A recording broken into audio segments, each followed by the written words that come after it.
То много се е почва да влиза в резонанс. Ти гледай тя като не седи колко повече се клати. А трябва да го противодействаш, за да не почне да се Ама вижте, царенатия схема с балансите. Поебни го, поебни. Нали така му викате на това?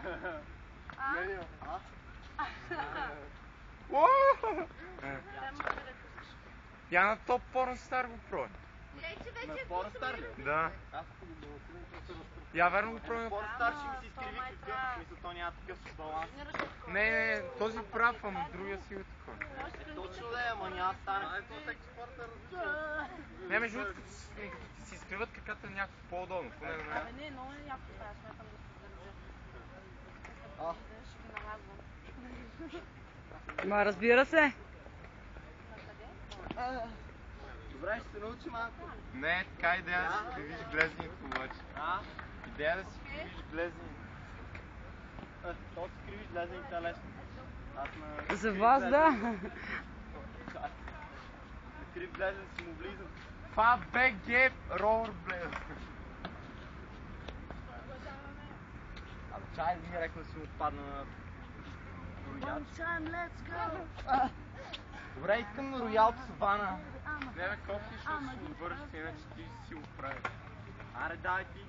Това сега ще ме прощате, ама ще пусна една песен, дето може да те надъха, ама може да не те надъха. Стане.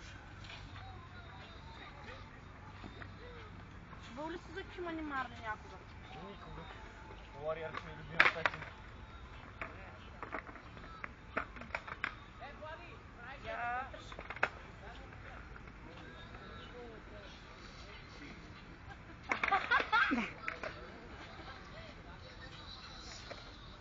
Обаче ме пита, чува ли си някой за Кимани Марли? Уау! Ами аз съм тренирала спорта. Много години. Ето що си! Ето, разбрахме врътката каква е. Как го завърши? Да, това Хенсфор му е го махне. Не, но ще падне там. Много е яко това. Ще се научи тия дни.